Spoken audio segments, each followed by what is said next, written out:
So hello there everyone. In this video, we're basically going to be discussing about reading passage 3. So the reading passage 3, for me, it kind of basically looks something overly factual. Motivational factors in the hospitality industry. Um, yeah, even the questions, I don't really like it at all because you may use any letter more than once because whatever I see, I mean, it is barely. I mean, if something that is very overly factual, it's really hard to navigate through the paraphrases. I mean, yeah. So let's just get to it. All right. So hotel managers need to know. They need to know what would encourage good staff to remain. The actions of managers may make staff feel they shouldn't move to a different employer. So these are the statements, meaning the actions of managers whenever you see these kinds of matching features, it's that these statements were created by the examiner and obviously the words were said by the list of researchers, and obviously they come in order. The answer, I mean, the names, for example, the prefer. I don't know, like prefer or something like that. I don't know. I mean, I'm not really even sure how to pronounce that name. All right. Little is done. Little is done is a really lovely paraphrase to find out for us in the hospitality industry to help workers improve their skills. Staffs are less likely to change job if cooperation is encouraged. Okay. Dissatisfaction with pay is the only reason why hospitality workers change jobs. All right, we have these wonderful names. So for that reason, I'm gonna take green color. I'm gonna take prefer. We have Lucas. We have Lucas here. We have Lucas there. Because we have Lucas over here as well. But do we have Marudas et al? Okay, we have Marudas et al as well. We have NG Sorensen. We have NG Sorensen as well. Whatever it is. Michelle et al. Do we have that? No, we don't. All right. Polston. We don't have Polston. Marudas. Again, Marudas. Uh, and we have Ends and Siguav. Ends and Siguav. There we go. We already found that. I mean, I really quickly found that out just because of the highlight. I mean, the underline that's already there. And Deary, where are you? There's a lot of Marudas at all, somehow. Marudas, wherever you go. For example, to use um one reason for okay, we have Tews, Michael and Stafford. Okay, we have Tews, Michael and Stafford. All right. We have Deary, there we go. All right, now let's get started. It's a horrible thing to read about. All right. A critical ingredient in the success of hotels is developing and maintaining superior performance from their employees. How is that accomplished? What human resource management (HRM) practices should organizations invest in to acquire and retain great employees? Some hotels aim to provide superior working conditions for their employees. The idea originated from workplaces, usually in the non-service sector, that emphasize fun and enjoyment as part of work-life balance. By contrast, the service sector, and more specifically hotels, has traditionally not extended these practices to address basic employee needs, such as good working conditions. One reason for high staff turn, oh my God, one reason for high staff turnover. Okay, so high staff turnover, hospitality is poor morale. Okay, research has shown that staff have a tendency to dislike their workplace. An improvement in working conditions and job security makes staff dissatisfied with their jobs. Staff should be okay. An improvement in the working conditions. Okay, staff should be allowed to choose when they take breaks during during the day. All right, we have one word only as well. Now we have prefer. Okay, we have fantastic name prefer. I'm not really sure what does that mean. I mean, whatever they get the names. Prefer emphasizes that in order to succeed in a global business environment, organizations must make investment in human resource management, HRM, to allow them to acquire employees who possess better skills and capabilities, to allow them to acquire employees who possess better skills and capabilities than their competitors. This investment will be to their competitive advantage. Despite this recognition of the importance of employee development, the hospitality industry has historically been dominated by the underdeveloped HR practices. Okay, so prefer, what did you say? Did you say anything? Oh my God, staffs are a little less likely. I mean, acquire employees who possess better skills and capabilities than their competitors. I don't seem to find anything at all. All right, let's read further. That's what I hate whenever it comes to matching features and there's lists of researchers. Lucas also points out that the substance of HRM practices does not appear to be designed to foster constructive relations with employees or to represent a managerial approach that enables developing and drawing out the full potential of people, even though employees may be broadly satisfied with many aspects of their work. Lucas, or maybe as a result, in addition, or maybe as a result, um, high employee turnover has been a recurring problem throughout the hospitality industry. Among the many cited reasons are low compensation, inadequate benefits, poor working conditions, and compromised employee morale and attitudes. That has to be number 32, has to be a yes. Poor morale, of course. That means poor working conditions and compromise morale attitudes. 32. I'm gonna give that a 32 here. All right. Now, Lucas, what did you say? What did Lucas say? I mean, fantastic. Our fantastic Lucas. The substance of HRM practice does not appear to be designed to foster constructive relationships. I mean, relations. Hotel managers need to know what would encourage good staff to remain. The actions of managers may take. No, there's no managers. Little is done in the hospitality industry to help workers improve their skills. Um, so it does not appear to be designed to foster constructive relations with employees or to represent a managerial approach that enables developing and drawing out the full potential of people, even though employees may be broadly satisfied with the many aspects of their work. Ah, okay. 29. B.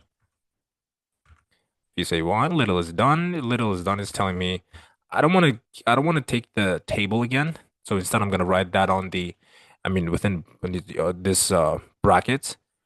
So it's gonna be does not appear to be designed to, right? I hope. That's what is it saying. So I'm just gonna take that and give you an underline. There we go. Now, what else? What else Lucas said? Staffs are less likely to change jobs as cooperation is encouraged. Did he say that? No, dissatisfaction with pay is not the only reason. Okay. Now, NG Sorensen demonstrated that when managers provide recognition to employees, motivate employees to work together, and remove obstacles preventing effective performance, these are talking about the actions of managers. So 29 is going to be NG and Sorensen. I mean, 28, not 29, but 28. Actions of managers is going to be D, Engine Sorensen. The actions are talking about the motivate employees, and blah, blah, blah. It keeps on going. So I'm going to take that nicely and smoothly. I'm going to underline that as well. And um, I'm going to take this exact part and give it a highlight and give it as number 28. There we go. Now, so we are, um, so this is going to be D. All right. I was kind of surprised that we did not highlight, by the way, one of them. So this was succinctly summarized by Michelle et al. We have that? Now, providing support to employees gives them the confidence to perform their jobs better and the motivation to stay with the organization. Hospitality organizations can therefore enhance employee motivation and retention through development and the improvement of their working conditions. These conditions are inherently linked to the working environment. Um, I don't know. Well, research has shown that staff have a tendency to dislike their workplace. Did 33, is there anything at all? Um, really? But however, did NG Sorensen anything other than that say? But Michelle et al. We don't have this exact name, so we don't have her or him. I don't know that. Okay, let's just read further. While it seems likely that employees' reactions to their job characteristics could be affected by a predisposition to view their work environment negatively, no evidence exists to support this hypothesis. There we go. We found another one. Do we have what? Specter et al. 2000. Research has shown that staff have a tendency to dislike their workplace. Do they dislike? Because they're saying that no evidence exists to support this hypothesis. So there's no evidence means there's no research. I mean, the research does not support anything at all. So that's, I mean, they said the hypothesis is that employees have a predisposition to view their work environment negatively. Yeah, I mean, so yeah, because there's no evidence, it cannot be said that the hypothesis is shown or proven by research. So I'm gonna say that no, I guess. I don't know. Probably could be not given, but everything is given despite one thing that it's not shown. That's it.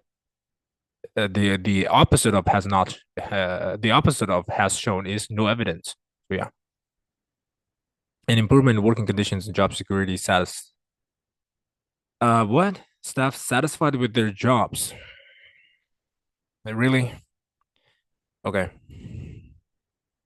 So there's a strong, however, given the opportunity, many people will find something to complain about in relation to their workplace. Okay. Is there anything? No, there's nothing. There's a strong link between the perceptions of employees and particular factors. Did I skip anything? I did not. There's a strong link between the perceptions of employees and particular factors of their work environment that are separate from their work itself, including company policies, salary, and vacations. Such conditions are particularly troubling for the luxury hotel market, where high quality service requiring a sophisticated approach to HRM is recognized as a critical source of competitive advantage. Marudas et al. We have Marudas et al., right? So what is it saying? Okay. In a real sense, the services of hotel employees represent their industry. This representation has commonly been limited to guest experiences. This suggests that there has been a dichotomy between the guest environment provided in luxury hotels and the working conditions of their employees. Did Maruz at all say anything at all? Or did I skip that over?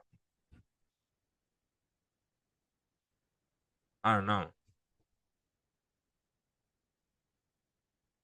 I kind of feel it's something over here. Uh,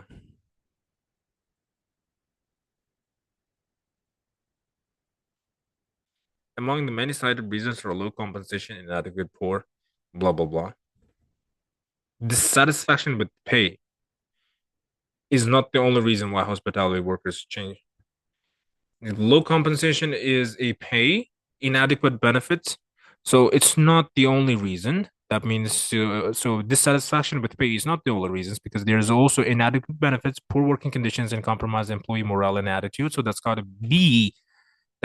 to that's gotta be C, I guess, right? Um, now, 30. Do we have 30? Ends in Sigua. We didn't read that. Ends in Sigua. Uh, but NG and Sorensen, I pretty much skipped that as well. Managers provide recognitions. We did that, did we?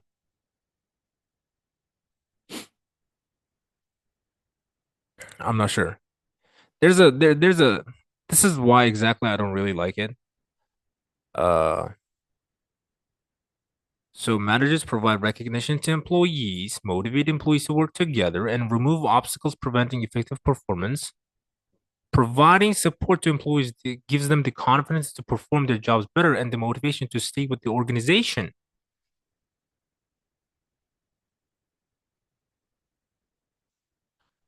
Motivate employees to work together is talking about cooperation is encouraged.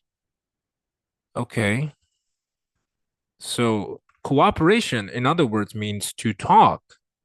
So motivate employees to work together means they obviously cooperate and communicate with each other, and then they basically, I mean, they perform better. So number 30 gotta be D. There's no other options. Of course, you may use any letter more than once. But hotel managers need to know what would encourage good staff to remain to remain somewhere. Okay, now what we didn't read ends in Sigua. It is therefore essential for hotel management to develop HRM practices that enable them to inspire and retain competent employees. This requires an understanding of what motivates employees at different levels of management and different stages of their careers. This implies that it's beneficial for hotel managers to understand what practices are most favorable to increase employee satisfaction and retention. What? Okay. That's, there we go. It's ends in sigua. It's really basically simple. Means because the word because the word need to know means that they need hotel managers. It is beneficial for hotel managers to understand what practices are most favorable. You understand? So like it's most favorable to increase employee satisfaction and retention. So it's going to be number 31. Now, Herzberg and whatever. An improvement in working conditions and job security makes what? Okay, I'm not sure. Is that is that true? I mean, is that a yes? Did I read it somewhere? Where did we find number 33? That is the baddest part. Okay, number 33 is over here. Let me highlight that nicely. So 34 got to be somewhere around here, right? So, but working conditions, job security is not mentioned here. Herzberg proposes that people have two major types of needs. The first being extrinsic motivation factor relating to the context in which work is performed rather than the work itself. These include working conditions and job security. Okay. An improvement in working conditions and job security makes staff satisfied with their jobs. When these factors are unfavorable, job satisfaction may result significantly, though just fulfilling these needs does not result in satisfaction, but only in the reduction of dissatisfaction. An improvement in working conditions and job security makes staff satisfied with their jobs. So, the first being extrinsic motivation factors relating to the context in which work is performed rather than the work itself. These include working conditions, job security. When these factors are unfavorable, jobs dissatisfaction may result. So, an improvement. Oh, is that a yes? Though just fulfilling these needs does not result in satisfaction. Oh, okay. It's not, but only the reduction of dissatisfaction. So that's a no. So that means because the word improving means makes the staff satisfied, but here it says that just fulfilling these needs does not result in dissatisfaction, but only in the reduction of dissatisfaction. So that's going to be another no for us. So this is going to be number 34. I'm going to take that nicely and highlight it over there. Staff should be allowed. Employees also have intrinsic motivation needs or motivators, which include such factors as achievement and recognition. Unlike extrinsic factors, motivator factors may ideally result in job satisfaction. Herzberg's 1966 theory discusses the need for a balance of these two types of needs. So we have you done that? We have already done that. Fantastic. Staff should be allowed, yet we have not found. The impact of fun as a motivating factor at work has also been explored. So fun at works. Summary completion, very basically simple. Whenever you see a question, a summary completion being at the very last, there's a very high probability that the answers will start coming from the very penultimate paragraph or the very final paragraph. So maybe even sometimes it's a very rare chance that it will come from the last third paragraph, all the way kind of from employees. But so most of the times it comes in the very last two paragraphs. So it depends on where the questions are. So, and it's pretty logical because, as you can see, the summary completion comes at the very last. Means that you will have to read the whole paragraph, and then you just basically have to kind of understand where the collocations where the answers where the locations of the answers are met. So, Hughes and Michelle and Stafford carried out research on staff in an American chain of something. So, for example, Hughes, Michael, and Stafford conducted a study focusing on staff from a chain of themed restaurants in the United States. So, this is a very simple one. I love summary completion, not gonna lie. Restaurants.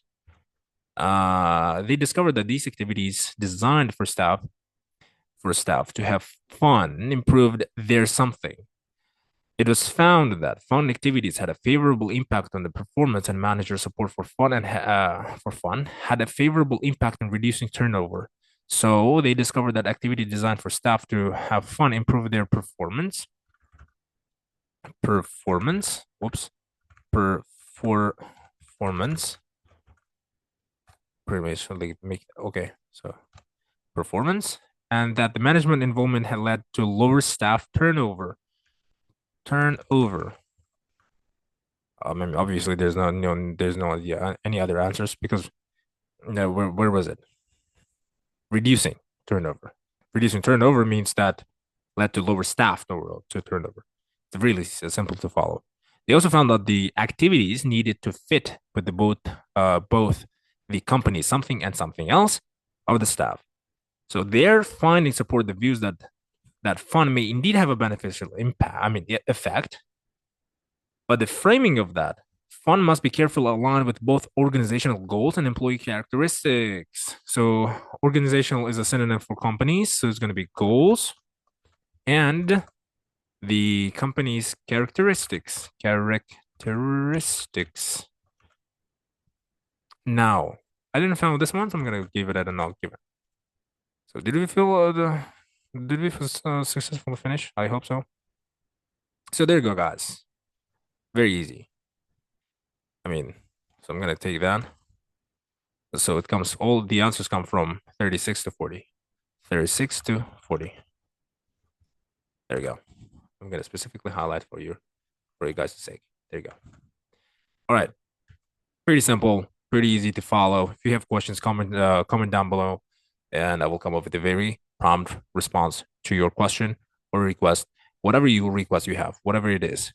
So yeah, there we go, guys. We've officially finished test number one. Yeah, one more time, if you have any questions, if you think that I need to clarify something else, please do comment down below. And if you like the video, thumbs up.